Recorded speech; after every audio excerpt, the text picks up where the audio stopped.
Welcome to the Autistic Culture Podcast, where we celebrate autistic contributions to society and culture. Join us every Tuesday as we dive into everything from famous autistics in history to the pop culture, unique passions, and the special interests that define our community. Whether you're autistic or love someone who is, welcome to Autistica. We're your hosts, Dr. Angela Kingdon, the linguistic autistic, and Matt Lowry, licensed psychological practitioner. Join us as we explore the values, traditions, and identity of Autistica. Episode 121, My Chemical Romance is Autistic. Well, hey, Matt. Hey, Angela, how are you? I am doing great, and I have such a fun show for you today. I hear it's about your chemical romance. Well, it's not my personal chemical romance. Is it our collective chemical romance? It could be it actually is a little bit about our collective chemical romance with our producer, engineer, all around support guy for this podcast, Simon Scott. So I've heard his name before. Well, yes, because you see him every week, but to everybody else, he's the man behind the screen. Nobody gets to see him. They don't know. They think we do all this on our own. He is one of the autistic people that we employ and need your support through our Substack and buying our new book. Because if you buy our new book, you keep him employed, and we would like to keep him employed because the poor man needs to eat roughly 2 or 3 times a day. At least. So, at least. We prefer it. We want to give him more. We like our team to be kibble. fed. More That's than kibble. True. Yes. So I met Simon. I met Simon before he met me, which is like a riddle of the ages, because I fell in love with his podcast, The Neurodivergent Experience, which he does with his best friend, Jordan James, who is the autistic photographer. I know a lot of people have seen Jordan's photography and his advocacy work, and he has a book too. But Jordan and Simon were both speaking at an event that I was speaking at called Autistic Minds. And I was just looking at the speakers that were also like booked with me. And then I saw they had a podcast too. And I was like, I'm going to binge this thing. So when I go and see them, I will know their show. And I completely fell in love with it and got to spend a little bit of time with them. I just dug up the cutest picture of Simon and I from the day we met, which was like almost, 6 or 7 months ago now.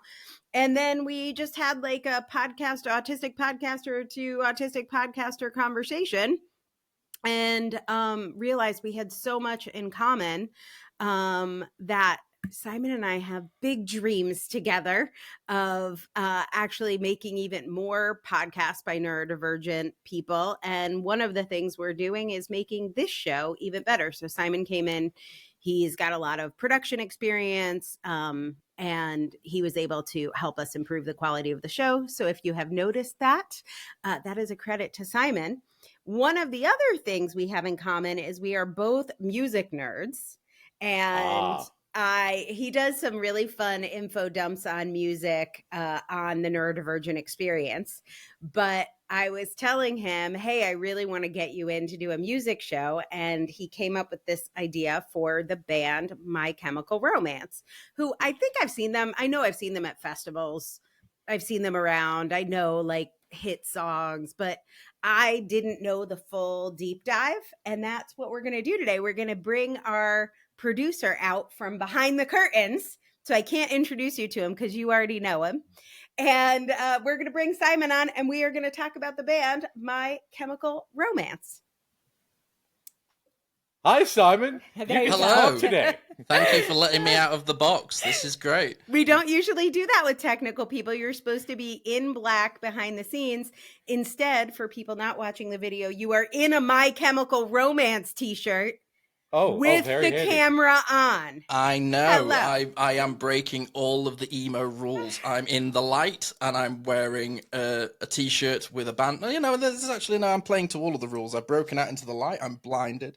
I've got my Chemical Romance t-shirt on, and I am ready today to talk to you about why this band is not only one of my favorite bands, but it is an incredible piece of autistic culture because so many people love it. It is a huge special interest to me and to other people.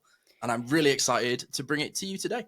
Okay, so let's. This is going to be cool. Lay it on us. Let's go back to the beginning. First of all, who is My Chemical Romance? For people not in the cult yet, they will make their way there by the end of this episode. But tell us, like, who's the band? Who are the band members? When were they founded? What do we know about them? So I hope you are introduced into the cult, or as people call it online, the MC Army. MCR have been a very culty band. It's actually how I developed a lot of friends at school, is by getting into this cult. So the band itself was formed in 2001, and it starts with a very unfortunate and peculiar event in human history of the 21st century. It began on the day of 9/11. Simply 9/11. because, yes, this is I'm going to take you on a journey of how this band started at 9/11 and ended the career of Ellen DeGeneres in this first section. So this is gonna be a bit of a weird one. This is very much a Reddit band. This is gonna be a good one. So the original lineup of this band consists of Gerard Way, who is the lead singer, his brother Mikey Way, who plays on bass, guitarist Ray Toro, and rhythm guitarist Frank Aero. The band originally started with a drummer named Matt Pelissier. They've changed drummers multiple times on different albums, and now they're one of those bands that doesn't have a drummer. Oh yeah, that's a whole thing now. Yeah, it's a bit of a thing. So they like kind of introduce different drummers throughout their different phases, and this band has phases. It's very clear to look at them and go, oh, that's 2004, that's 2006, that's 2010. Like, they're one of those sorts of bands that has very, very clear iconography. So they started in 2001, and the whole reason as to why they started was because Gerard Way was stood on the edge of a railing on the Hudson River as the towers fell at 9/11, simply because he was meant to be there to have a meeting with somebody at Cartoon Network. Wow. Yeah. So these guys they're from New York or New Jersey. Yeah, so they're they're a New Jersey band, heavily ingrained in that sort of scene. You know, we're talking like thrasher music, very like inspired by like public access television and like the sort of bands that were like moving around the 80s and 90s in that era of New York. And essentially what happened was Gerard saw the towers fell. And I'll have a quote here of how he explained it. And when I was doing my deep dive into this, I was like, I understand you, my friend. He said, my brain couldn't process it. Like an A-bomb of emotion went off in me that I couldn't process. It made me so nauseous because I was so upset for all of the people around me rather than myself. My first thought was, what does this mean for the world and how will it change? I couldn't save the world, but I was going to try and make it a better place, make a human connection that spanned further than myself. Matt, I would now like you to explain theory of mind and how autistic people cannot have empathy, because I think this is a great example. Clearly, this guy can't be autistic because, as we know, autistic people have no theory of mind and do not have because we are robots. We are robots. Yes. Yeah, and that's the thing, because you know the outsiders don't see the God. What's the opposite of cognitive empathy? Right. However neurotypicals do it. This is a burst of hyper empathy, because we have hyper-connected mirror neurons and we feel everything so intensely. We may not be able to always articulate it, but, you know, this is an example of feeling that so overwhelmingly intensely that, isn't there also some aspect of this? I'm having like Beth Harmon, Chess's autistic flashbacks of like, he's also seeing that, like, I think other people saw a building fall, but he's like, oh my God, each one of those buildings has people in it. Each one of those people has a family. Each one of those families has kids and expenses and college. He talks about that as well. Yeah, he says, I was on the train home, and he said, and I had people around me that were like, my life is totally different now. Am I going to have kids now? Shall I have a family now? He's like, the whole world just seemed to change in that moment, in and around him. I mean, he's a comic book nerd. He's a cartoon creator. That's why he was on his way to the World Trade Center to discuss having a deal with Cartoon Network. And he specifically said, coming back on the train after seeing this huge disaster, he was like, I need to make something that's bigger than what I want. Yeah. Says, I need to have emotional connections with people. okay, not similar at all. But I had a similar reaction in that after 9/11, I was like, I have to do something differently. And I lived in Washington, D.C., but I was working at like a big tech company. And I loved DC. I love DC, but I love DC. I was like very passionate. And I was like, I can't just be passionate. I have to like dedicate my life to doing something. Yeah. And so I quit my job, which I was making like $100,000 a year. And I took a $40,000 a year job working for the DC government. Cause I was like, I have to do something. And it was like such a dumb idea. I lasted 6 weeks. It was terrible. Like I couldn't pay my bill. Like that was not the right choice. But it was this overwhelming feeling of like, I can't just not take action. And when Matt was talking about like cognitive empathy, that is the thoughts and prayers thing. Like they can, I feel like they can sit with it. And it's not that like they don't mean thoughts and prayers. Like that literally they definitely mean thoughts and prayers. Right. Like, that is, but that's the thing for holistics. That's the thing about like war. War is one big thing. The thing that's happening in Gaza right now is one thing. But for us, because we're bottom-up processors, we're looking at each of the individual things and being remarkably overwhelmed with all of the individual deaths. And like, oh my God, I saw a picture and there were 45 people there and each of them were suffering and they were dying. And it's not just and with 9/11, because this is an autistic, something I've observed with the autistic people. Not only do we have sympathy for the people who were killed in 9/11, we have sympathy for the rescue dogs who got depressed in 9/11 because they couldn't find enough live people. And they had to get volunteers to hide under rubble to get the dogs to find live people because the dogs were getting depressed finding so many corpses. So this is the thing. This is where the hyper empathy comes in, and this is why I asked my first wife to marry me on 9/11 because of I got to do something with my life. Boy, I should have rethought that. Wow. But I did not know that story. Yeah, that's the thing. Fascinating. I was driving I lived on a road called North Capitol, which turns into Capitol Street, which hits the U.S. Capitol. And so every day I would drive down this road looking straight at the U.S. Capitol. And I'm not kidding, 4 years, I could not drive down that road without actually seeing an airplane hit the U.S. Capitol and take out the building. And then I would see everyone die and the search and rescue dogs.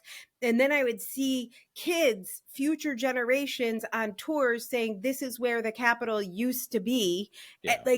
Like so far into the future. And I was just trying to go get milk. Like I would leave my house and I would have to process that because I guess I don't have empathy. So whatever kind of empathy that is that I don't have that one. Like, cause thoughts and prayers never occur to me. But oh my God, we have to go take major action. Like we have to do something. Yeah, and it's so fascinating, really, because if you look at the discography of this band, the only time he ever references 9/11 is in the song that they latest released. It took him like 15, 16 years to actually reference it in the music, put himself as his own empathy in the music. A lot of the album is all through archetypes and characters that aren't the band, but are the band. Wow. Tell us about this, because that's pretty deep. Okay, tell us more. Back to My Chemical Romance. So essentially, as you were having your experience and Matt was having his experience proposing to his first wife, Gerard Way was on a train on the way home, and the first song lyrics he'd ever thought of hit his mind. He went home and he ended up writing a song called Skylines and Turnstiles. He put a post out up on his blog that he did and said, "I'm looking for people to change the world."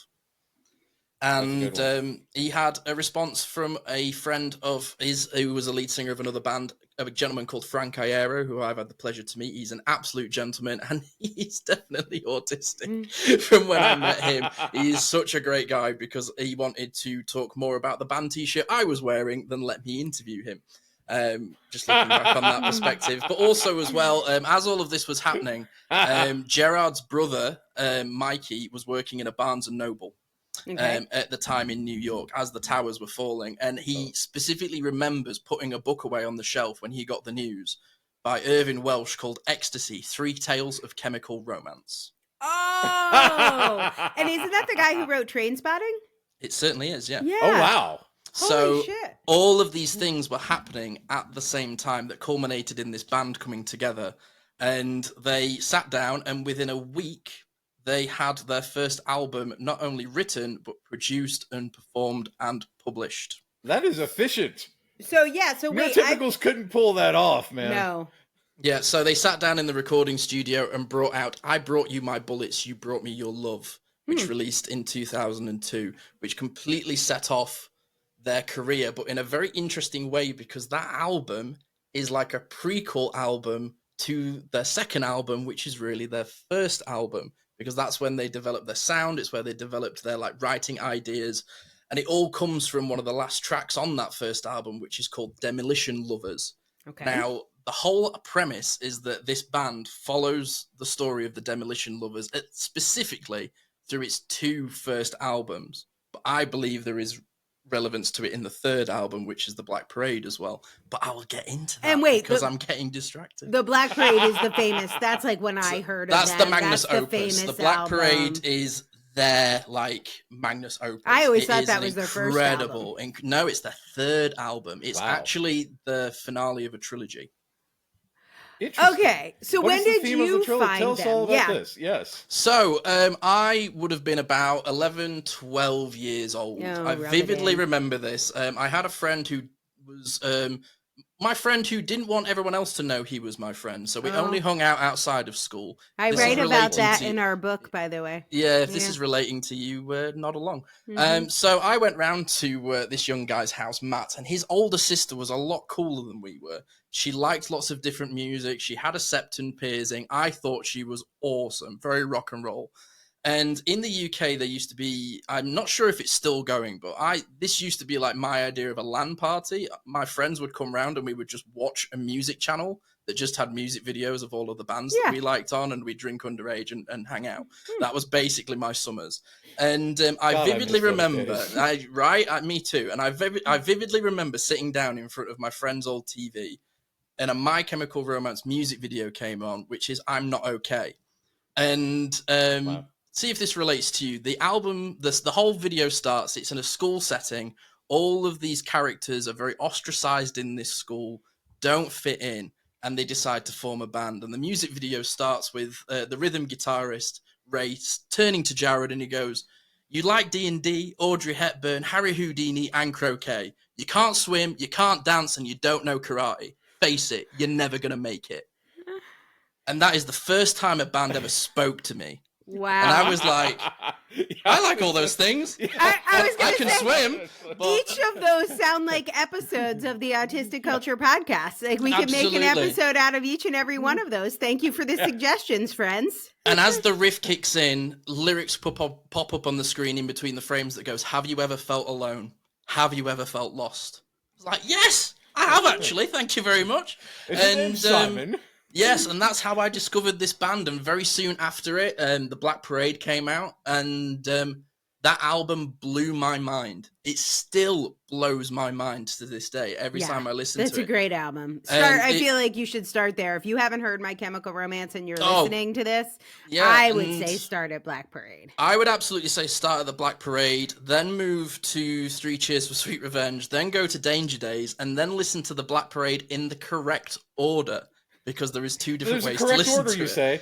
Tell There us is about. absolutely a correct order. We do but I love will- a correct order. Oh gosh, I will get onto it, I think. But no, yeah. So essentially, when you listen to all of their albums, there is this like continuous story that seems to always keep happening. And like when I first listened to the Black Parade, I kind of heard there was something in there, but never really kind of understood what the story was. I know that it's about life and death, but I never realized how deep this album is with all of its like hidden stories, and there's loads of really fascinating like metaphors. And even when I was asked if I could do this episode, I've gone back and done some research into it, and I'm listening to some of the lyrics and I'm like, holy shit, I did not realize how much this relates to me now as an adult listening to it 15, 20 years later. I think that's a good time to take a break because you're the person who goes to a break and pushes the button for the break. But when we come back from the break, I want to know way more about this because I want to have a deep dive into these lyrics and how meaningful they are, because that sounds very awesome and a very tantalizing way to keep people through the break. So tell us about that. Well, push that button first. Push the button, Frank. Yeah, push the button, Frank, and then we will come back. Have you ever wanted to know officially if you're autistic, but you don't want to deal with all the medical gatekeeping? Adult Autism Home Assessment, or as I call it, AHA, gives you a clear autism-affirming, autistic-approved way to self-identify without the inconvenience of dealing with neurotypical, quote-unquote, professionals. You can find out all about our book and get a free copy when you become a monthly, annual, or Autistic Guardian subscriber of the Autistic Culture Podcast. To find out more, just go to autisticculturepodcast.com/subscribe. All right, we are back. We are talking about My Chemical Romance. I still need to hear how Ellen DeGeneres' demise comes into this, but also I want to hear about a little more about the music and the lyrics that maybe represent autistic culture. So where do you want to take us next, Simon, on this journey?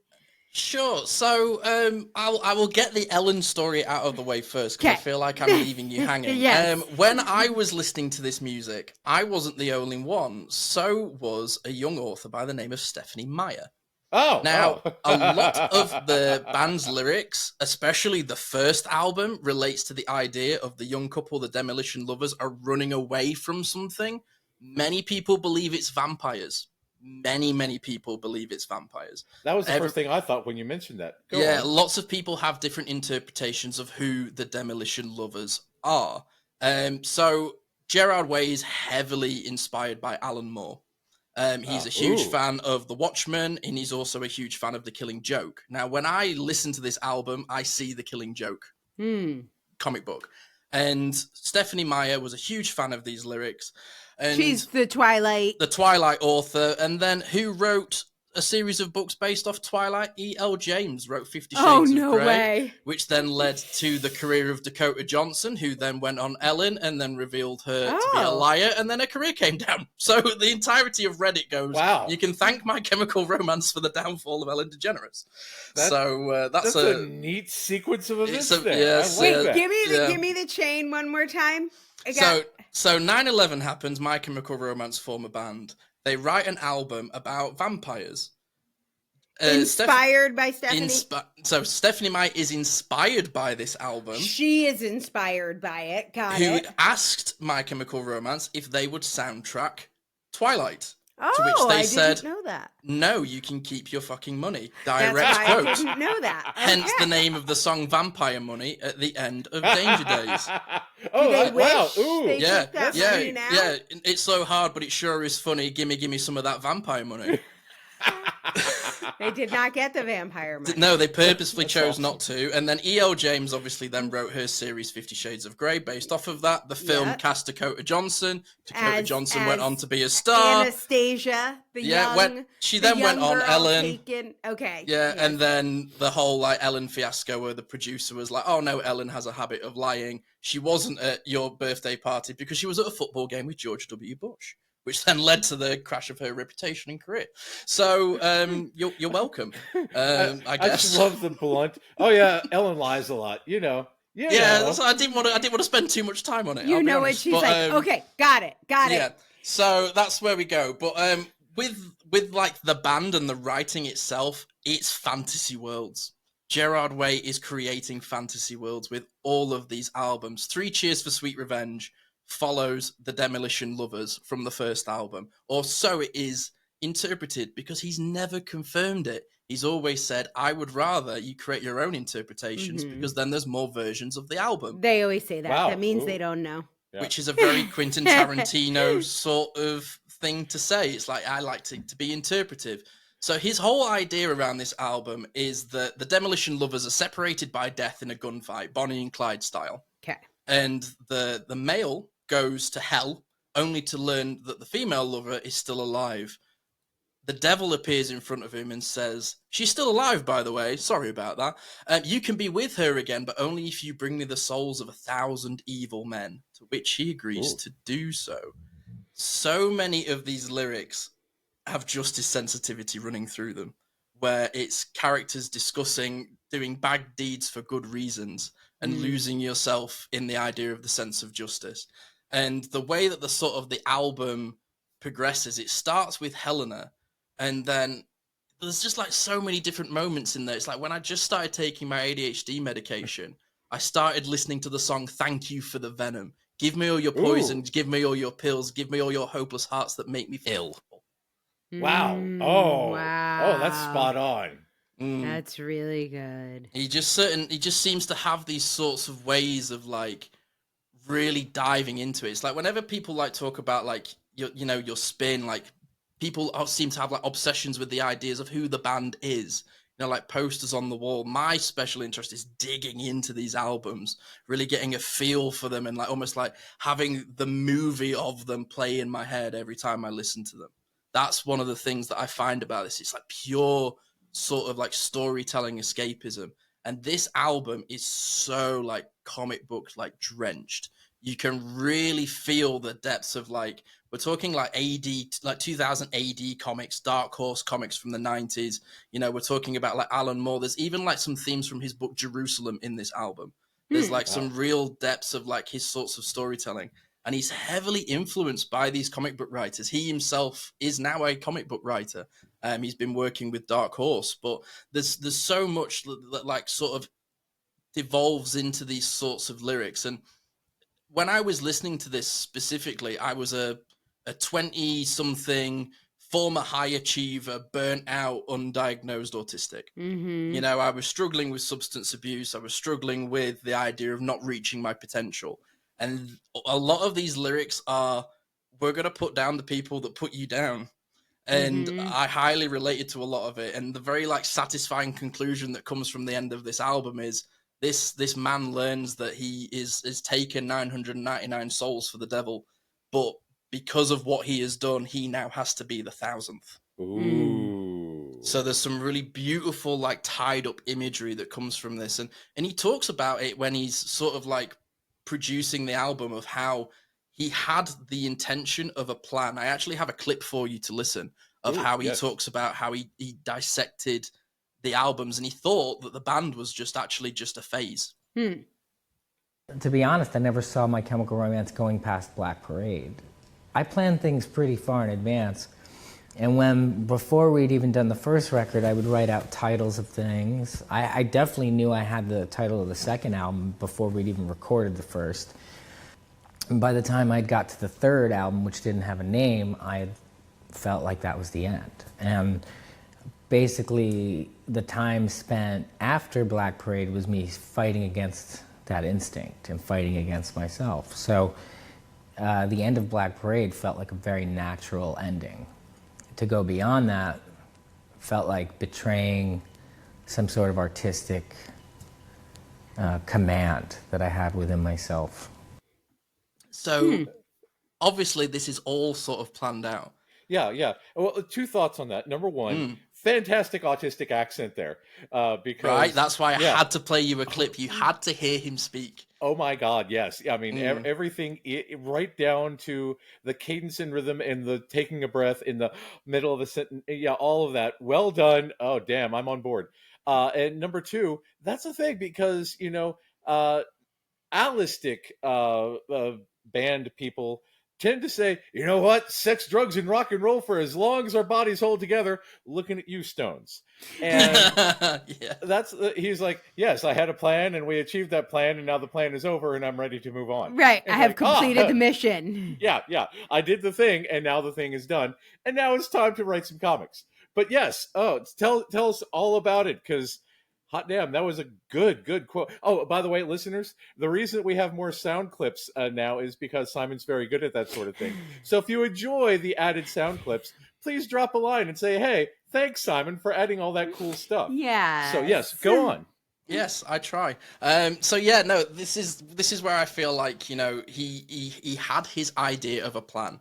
He kind of has this trilogy of love, betrayal, the idea of fighting against death, and then the last album, The Black Parade, is the acceptance of it, understanding that we can't run away because from it. because a funeral procession is a black parade. Oh, I like that. Well done. Yes. So this album centers around the idea of a patient, the patient, and the way that it kind of formulates is it's in a bit of a shuffle. In a way of like a lot of people have an understanding of that this is like the quintessential emo album of the 21st century. That's when I think of emo, I think of My Chemical Romance. But one of the things that's fascinating about this album, there's only one emo track on it. Really? Oh. It's not an emo album at all. This album has more in common with Pink Floyd's The Wall than it does any emo album. Everything about this gives me very much Wall vibes. So the intro song is My Chemical Romance take of In the Flesh. Really? It starts with so the album I believe, so everyone has their own interpretation of this album. You talk to an MC Army, like hardcore fan, everybody has their own interpretation of this album. I saw a guy on YouTube who was called Wendigoon. He did his take on this album, and ever since I saw that take, I cannot unhear it. Every time I hear this album now, I almost hear the sort of structure that he proposes with it. And then Gerard sort of kind of confirmed it, didn't confirm it.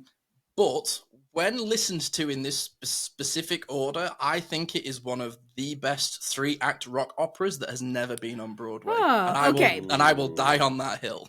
So I was going to say this because so much of what you shared is very, it does almost feel like theater. And I know you're a theater guy, or almost feels like there's a musical.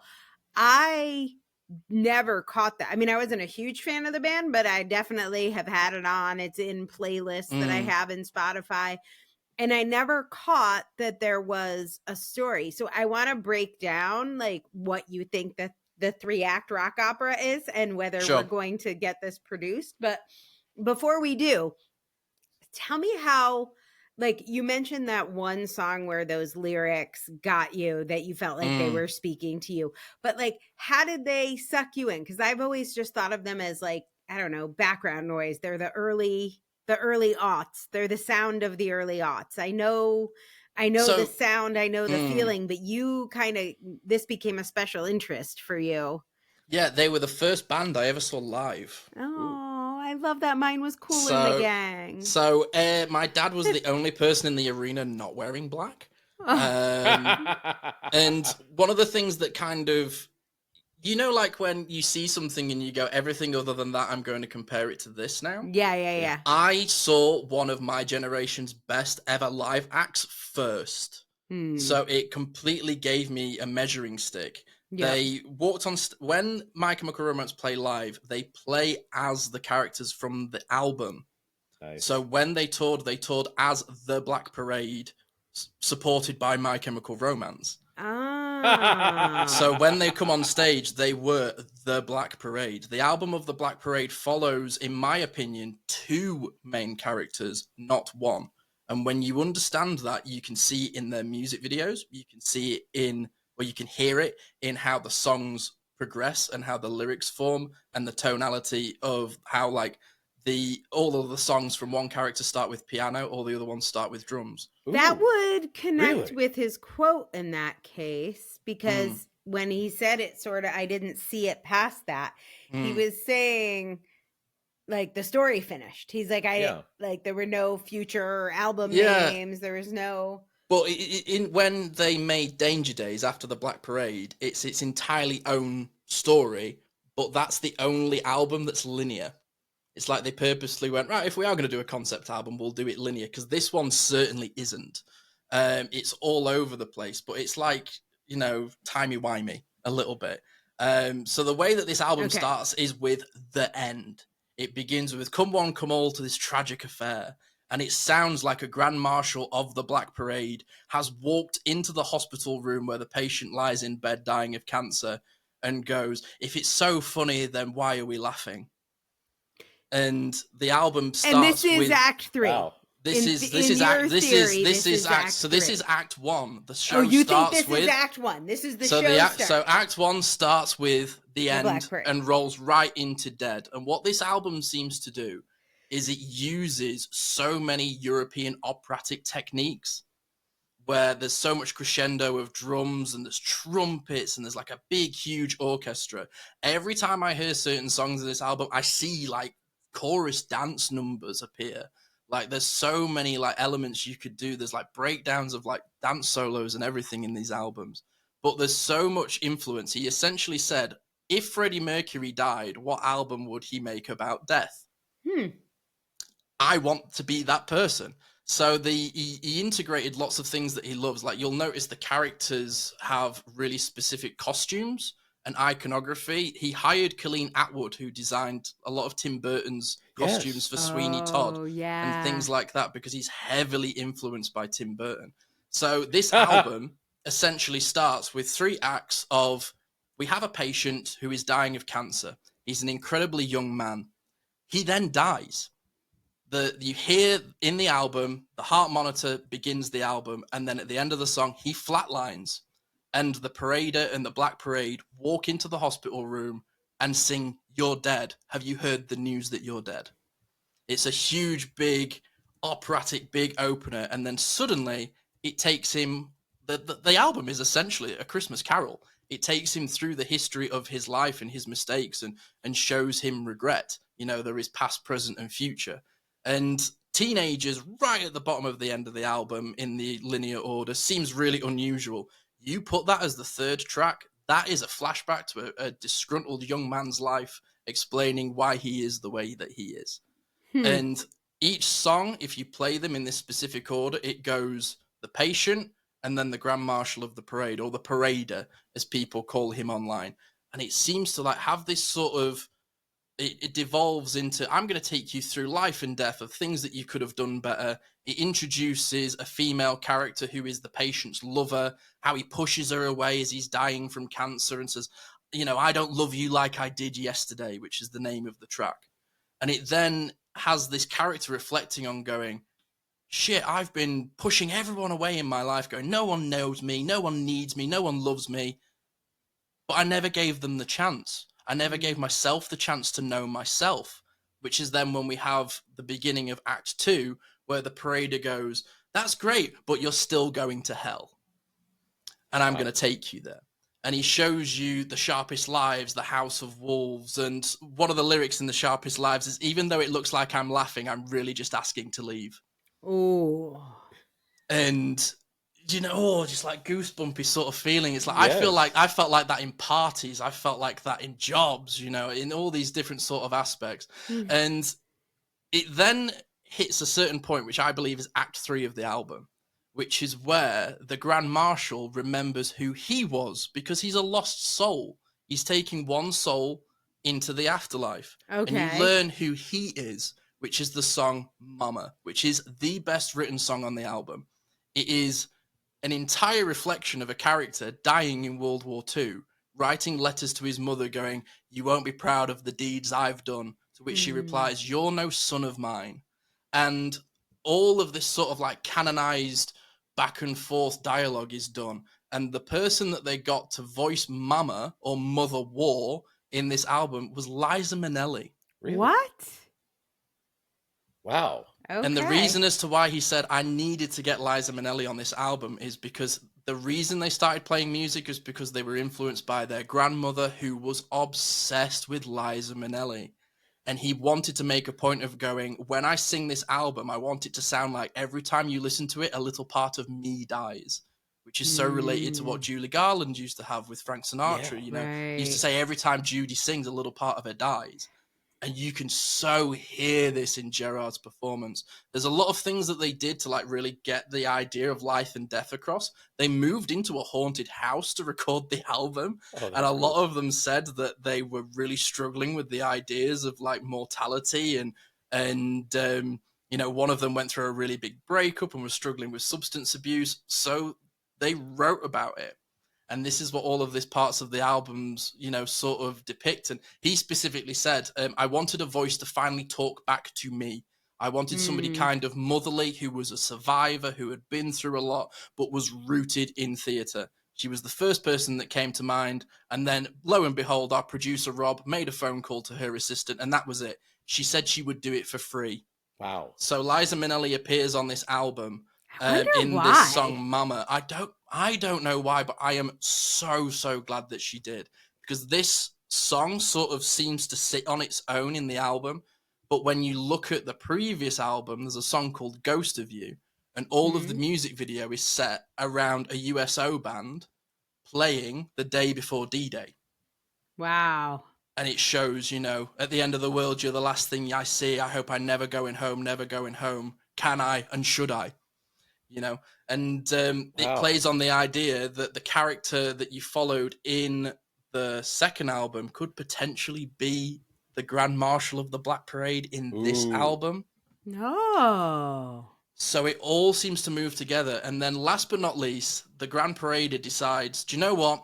You aren't ready to die yet. You've got some living to do, which is where we move into Sleep, which is the power ballad of this album. And at the end, you can physically hear the parader screaming at the patient, wake up. And he does. And he looks around and he notices that his mother's by his bedside. His lover that he pushed away is by his bedside.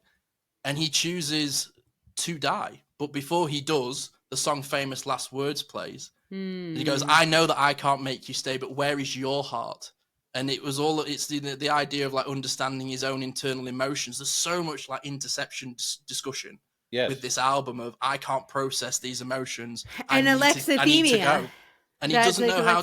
Yeah. He doesn't know how to express himself. And then this version of the album, my version of the album, ends with Welcome to the Black Parade.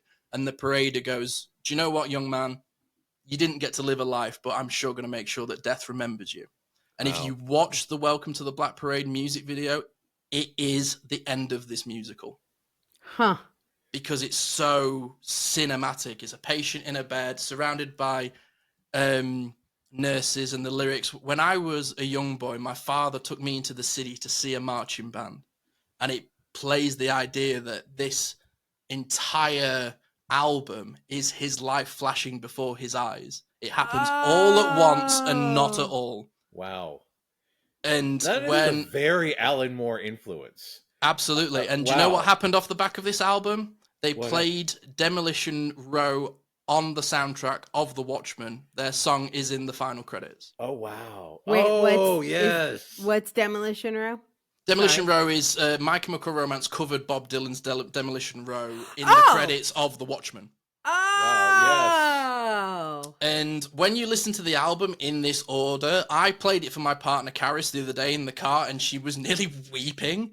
She was like, I can't believe I've not heard this version of the album. And every time I listen to it now, I'm just like, if I had enough money to produce this, I would put this on stage. But has somebody made nobody's done this? If you go on Spotify, I've already got a link for you. The album is in order in a playlist. So I was hoping you would have that. Yeah, put that in the chat. Let's go to a break. Drop that in the chat so I remember to put it in the show notes, because executive function, if I don't do it now, it won't happen. And then we'll come back and we'll wrap this up and talk a little bit more about Gerard Way himself. I think we should dig into that a little bit. So we'll be right back, you guys. Hey, clinicians. Are you looking for an affirming way to assess autism and ADHD that bridges the gap between self-identification and formal testing? NeuroPebble's diagnostic assessment training for master's level clinicians is here to help you confidently navigate assessments. This course prioritizes lived experience and understanding the nuances in the diversity of traits. You can even get 7 CEUs if you need them. Start today at bit.ly/neuropebble and take the first step towards transforming your practice. At NeuroPebble, every idea is a pebble that paves the path to a more neurodivergent affirming world. Go to bit.ly/neuropebble to learn more. All right, we are back. We're getting the lowdown on My Chemical Romance. We want to hear from you guys. Are you fans of My Chemical Romance already? If so, tell us what you think the order of the albums and then the order of the songs on the albums are. We're going to drop in the show notes a link to a Spotify list for you that will help you hear Simon's version, because somebody else thinks that's the version too. That's not just your theory. No, yeah. So it's a YouTuber called Wendigoon, and his whole channel blew up off the back of this. At the end of the episode, at the end of the video, he literally goes, "I've got like 500 subscribers, so if anyone sees this, that'd be great." And now he has like 4 million. Wow. He's done really, really, really well out of it. It's a crazy sort of like rabbit hole to find yourself down, because there's a whole other album which is like a comic book that I've not even gotten into yet, which is completely self-sustained.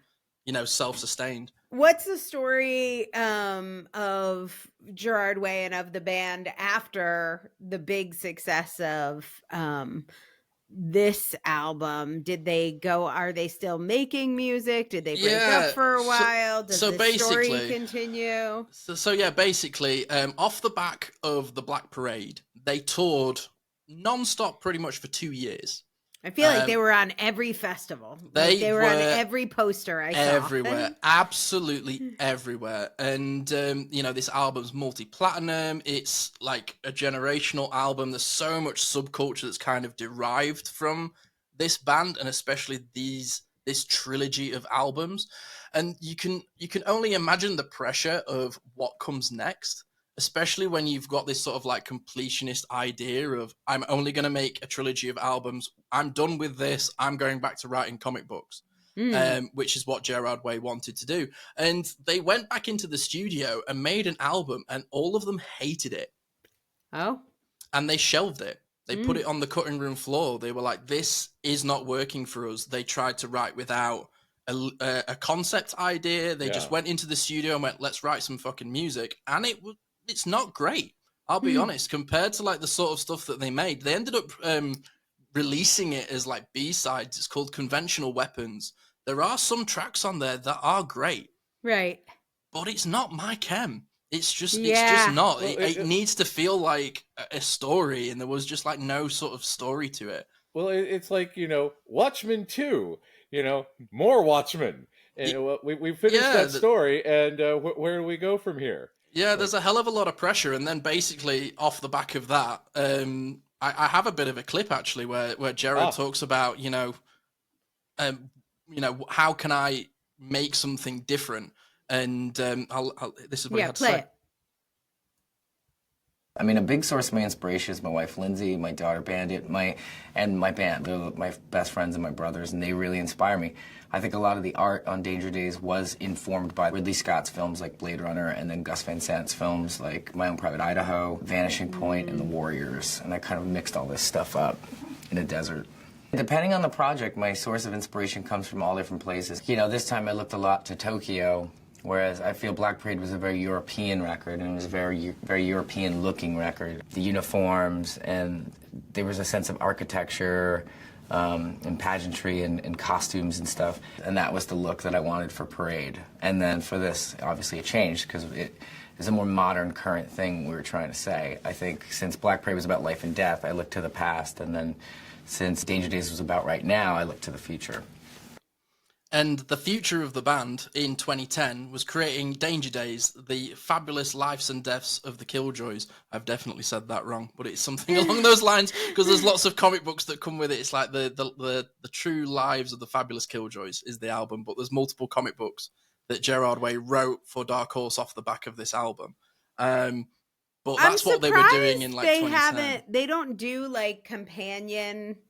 They don't do like a companion comic book. I feel like I would. So this is the only time that they did it, because after this album released, they toured for a year and went, we're done.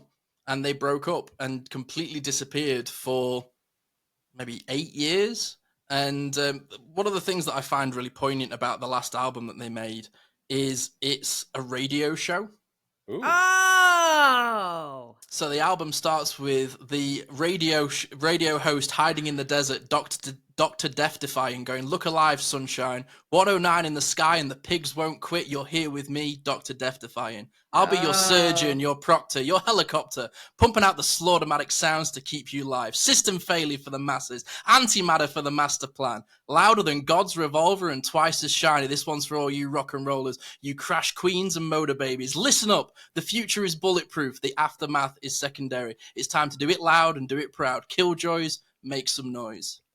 Nice. And then the song. Oh, it's the best Bam! intro to a song ever. Well, So I'm sorry, but there is a Prince song that takes. But still, takes precedence. But the whole premise of this album is: imagine the Warriors, Mad Max Fury Road, in 2019 LA after a billionaire company infiltrates the US government and then completely takes over. Oh, so basically now it was the future then, but it's just, and it's called, where we're living. And one of the fascinating things about this entire company, it's called Better Life Industries, or Blind. And one of the things that they do is they take all of these individuals in the desert, they drag them into the city, remove their personalities, put a mask on them. Whoa. And they become Draculoids. Ooh. So this whole album references about keeping your mask, being true to yourself. Oh, wow. And some of the themes that come in it are absolutely awesome, and how it uses like the idea of like dying for a cause and keeping to yourself. There's even a character in the entire album called The Girl who's non-verbal. Oh. There is an entire character that these people try to go and rescue, and they get gunned down, and then essentially the back half of the album is telling the legend of the Killjoys. So it's almost like a radio show that's telling a story within it. There's so much like fantasy world building with this album of how there's different entendres, and you can so tell that this is a guy who wrote a comic book series all about like superheroes and time travel. I mean, he wrote Umbrella Academy, so that's you can Wait, so who see wrote Umbrella Academy? Sorry, Gerard Way wrote Umbrella Academy. What? Yeah. You can't just drop that. I know, What just happened? I'm doing the ADHD thing where my brains jump 1,000. Wait, what? Yeah. So essentially, after this album went on hiatus, wrote wrote Umbrella Academy, turned it into a huge successful series, and then came back 2 years ago. That's the My Chemical Romance guy?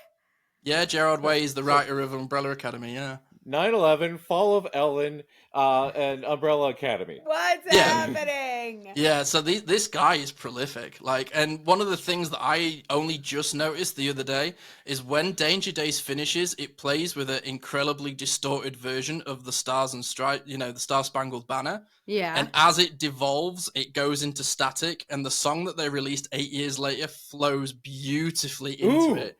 And it's called The Foundations of Decay. Oh, wow. Ooh. And the whole idea that this potential next album that could be coming, because the band has announced that they're touring again as the Black Parade. Ooh. And the whole premise is potentially that this band has been forced to come back by a dictator who's on his deathbed. And they already believe that the album's called The Paper Kingdom. So there's so much there's loads of iconography that they're already releasing that's very Soviet era Russia sort of styles. So one of the things that a lot of people online have said is just when My Chemical Romance, when we needed them, they answered and they came back. Yeah. Which I love. That's the thing, linking the justice sensitivity to the purpose. They found the purpose and came back. Yes. Oh man, I gotta get some CDs. Because he got some serious writer's block. He just couldn't write. And then a lot of the band went solo. Frank Iero released his project with The Celebration. And some of the lyrics in that album, when he talks about, there's a song called Joyriding, and he talks about his autistic wife, and the song's called She's the Prettiest Girl at the Party. Aww. There's loads of beautiful imagery that comes from this band, but whenever I listen to their music, the intro of Danger Days, nothing gets me more hyped. It is probably the biggest glimmer track that I have in my arsenal. I was listening to it before we got on air, and I nearly missed the time to get on air. Would that be your entry song for your wrestling career?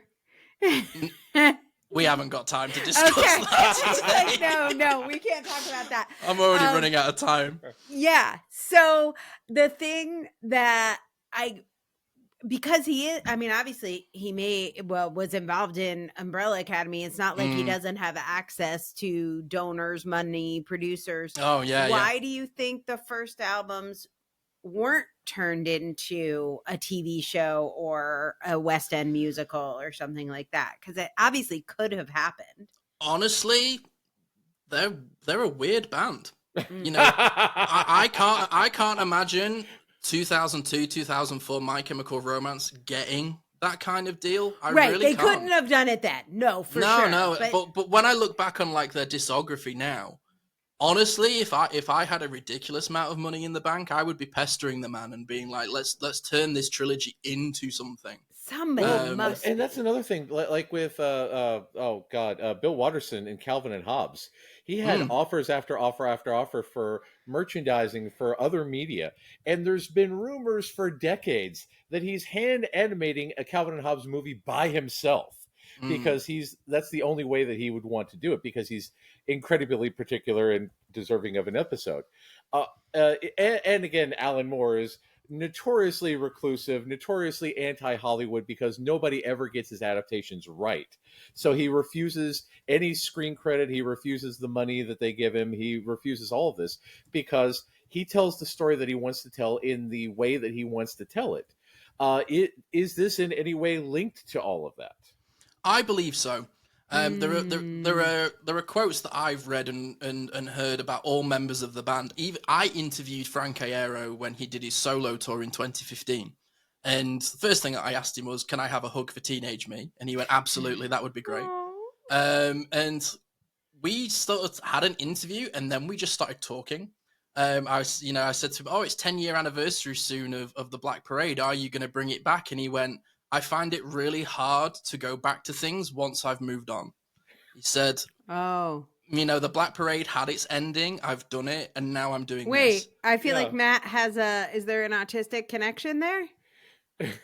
It's just in his mind, he has completed it. He's done the thing. He puts it on the shelf, and it's just, that is the way. I've done the thing, and now I'm doing a different thing. Thank you for asking. I'm glad you like the thing, but I will often get mad. I can't think of an example now, but when something finishes and then they bring it back, this is even a little bit with Crowded House. Crowded House finished. It was a very big fucking deal. There was the biggest concert Australia had ever had. They announced it. It was finished. I was there. I stood in the front row. If it wasn't really the end, I wouldn't be there. And they have a whole catalog. And now there's another thing.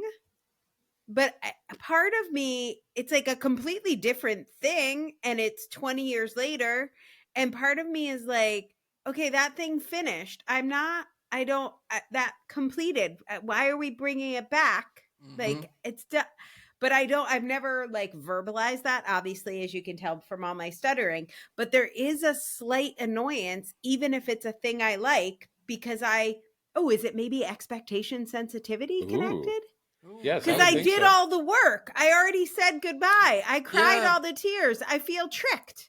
I'm like, I can't open that up again. I might get hurt. That finished. I don't. Yeah, and Jared even talks about one of the reasons as to why he wanted to wrap up the band was because of people's expectations. He literally says in a quote, I got a lot of. He says, I disappoint a lot of people. They expect me to be one way. If I spend a minute with them, they end up saying, "Oh, you're actually just a really nice person." They hate me when they catch me out of my makeup, which I relate to. And he also describes himself, I've got a couple of quotes here from Gerard where he says, "I'd rather be a creature of a night than just some old dude," because he's 47 now. Why you gotta say it like that? Okay, no, because I have this like immortal image of them in my head, you see, because I grew up with them. So it's like, it's weird, weird traveling and getting older yourself. But one of the things that he said about like, they were like, why aren't you going to make any more music? And I loved this quote when I found it. He said, be true to yourself. When you misalign with who you are, you get sick, and I'm sick. Oh, Yeah. that's a big one. So he stopped making music because he never intended to make music. He was a comic book creator, and a huge event happened to him that traumatized him and pushed him down a different path. And now he's choosing to make music again, which I'm incredibly happy about, because the way that the world is now, as a fan, I need them. I need to hear what they think of the world right now, and how they're going to portray it. But you know, you listen to their music stylings. There's Queen in there. There's Bowie in there. There's so much great stuff from this band, and I'm really excited to see what they do. But I just wish, like, the producer of Beetlejuice on Broadway would just get their hands on the Black Parade and make a really awesome show. I would remortgage my house to see it. I really, really would. I'd be there opening night. Wow. That's fantastic. And again, you know, with the integrity on that, he was just like, yeah, I had a message to say. I said my message, and now I'm doing something else. And now he has another message that he wants to say. So I'm back. So there's a reason for it. It's not because, okay, and this is a big thing, because neurotypical people tend to do things for power, prestige, and profit. He's not doing it because he wants to maintain the My Chemical Romance empire. He's not doing it because he wants to be famous. He's not doing it because he wants all the money. He's doing it because he has the impetus. He has a story to tell. He has a reason for doing the thing. And that's the intrinsic motivation that comes from all this. You can't force the motivation there. When he is called upon, when the message calls to him, he wants to do that. And that, I find, that's the greatest artistic integrity ever. I love that. And that's why I respect the track Vampire Money so much. Yes. Because they went, no, I ain't doing your fucking Twilight, but I'll do The Watchmen because I love The Watchmen. And that's something that I you know, as a creative and as somebody who, you know, through the majority of their 20s has taken on projects, not because they love them, but because I need to make money. And now, you know, if I could have kept that, you know, artistic integrity and still had a living, amazing. But I just have so much respect for, I mean, I feel like band. that is one of the things I love about working with you, because we have, like, both have backgrounds in acting and entertainment and art and theater and creation, but also we both have bills, and nobody, you know, magically paying for our bills.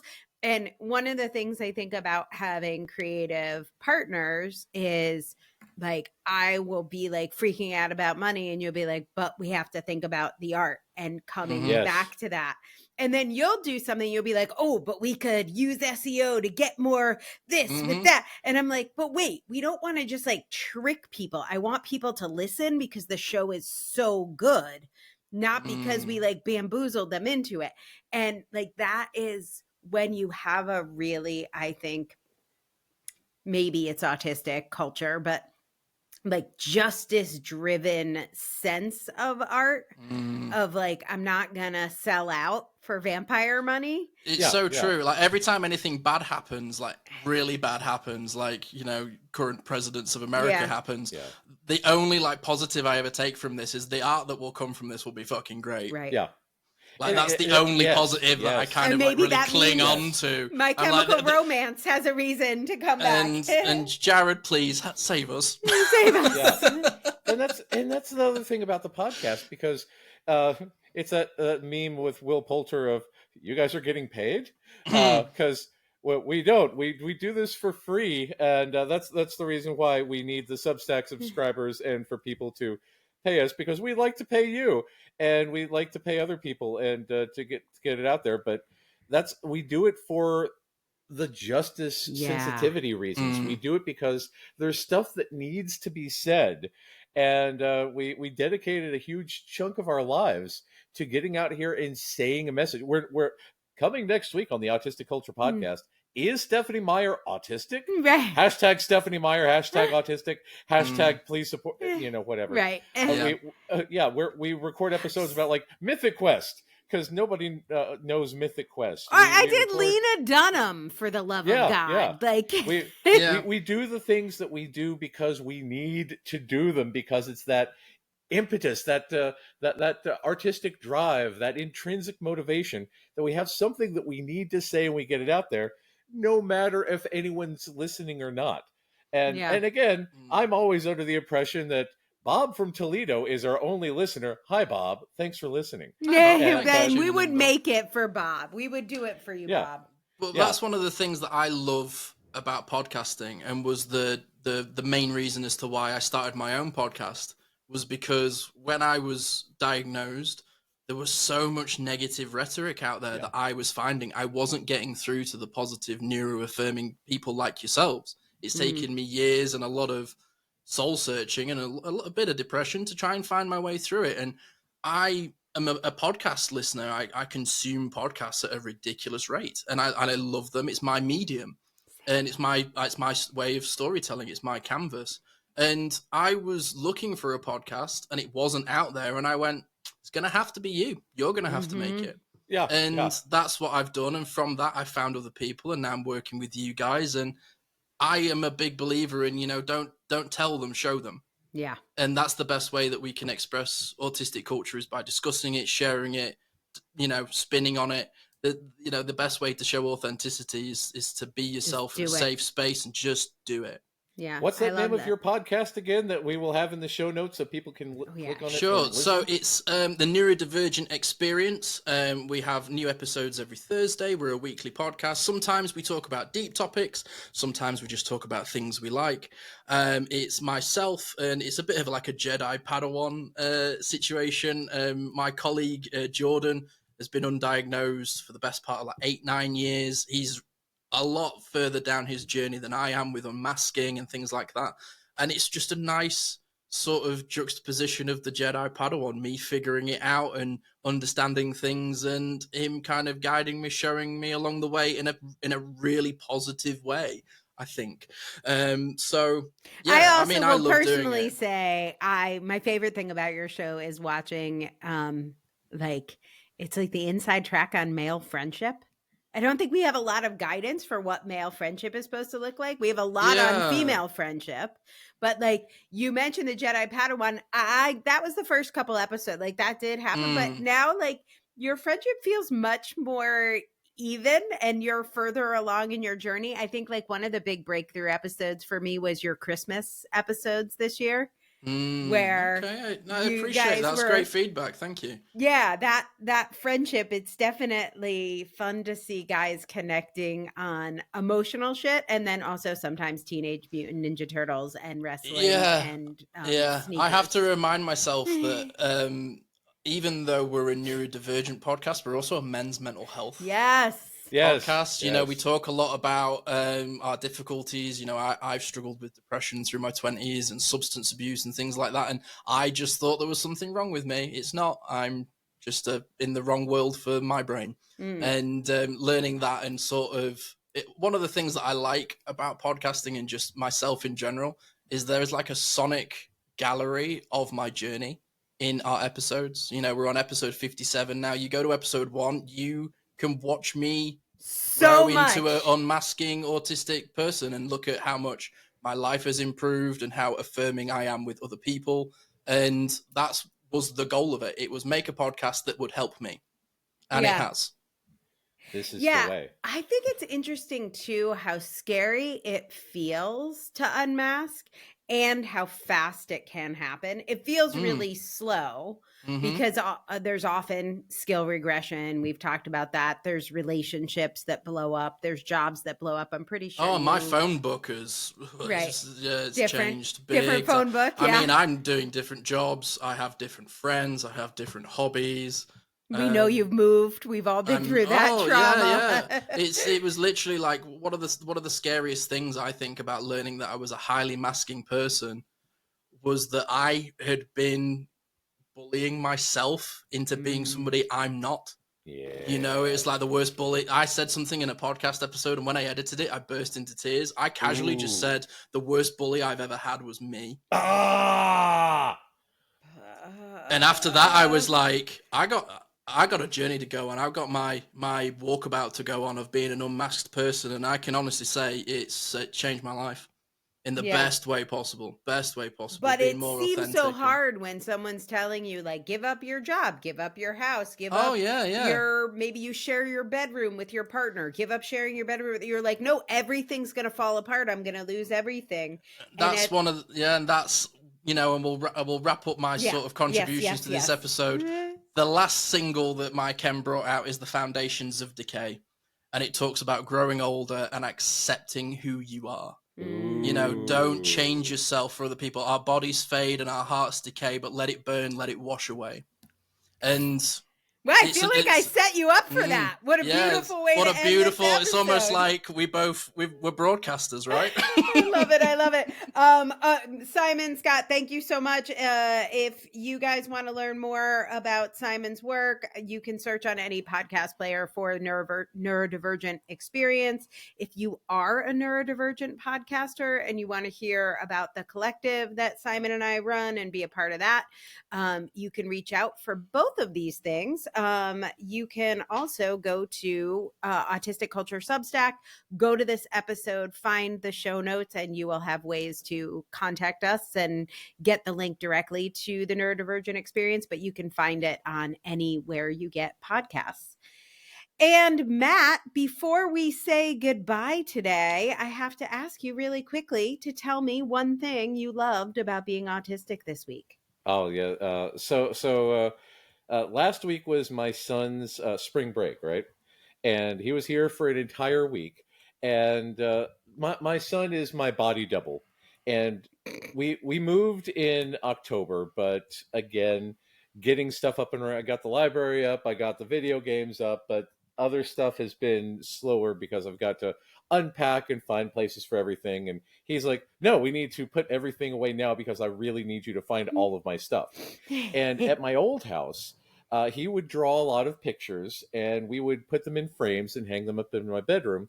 And one of the selling points of moving, I told him that we ran out of room in the bedroom to put new pictures. We need a bigger bedroom. And he was like, yeah, okay, this is acceptable. We do need a new house. We do need to change. I refer to it as his art gallery, but he doesn't know the word gallery. He knows the word galaxy. So he referred to it as his art galaxy. I love that. It's like, so yes, Art Galaxy. So when we moved here, I found the Art Galaxy box that was ridiculously heavy and full of breakable pictures. So I put them in a closet, and he was very concerned that we didn't bring the Art Galaxy. I showed him it was in the closet. He said, oh, we need to hang up the Art Galaxy. I was like, well, we'll do it when we're here for a whole week and we have time to do it. So he was like, we're here for a whole week. Let's do this now, damn it. Jeez, So- wow. He keeps you honest. He does. He that monotropic focus. So Yeah. we spent a lot of time. I got my laser level out. I measured everything.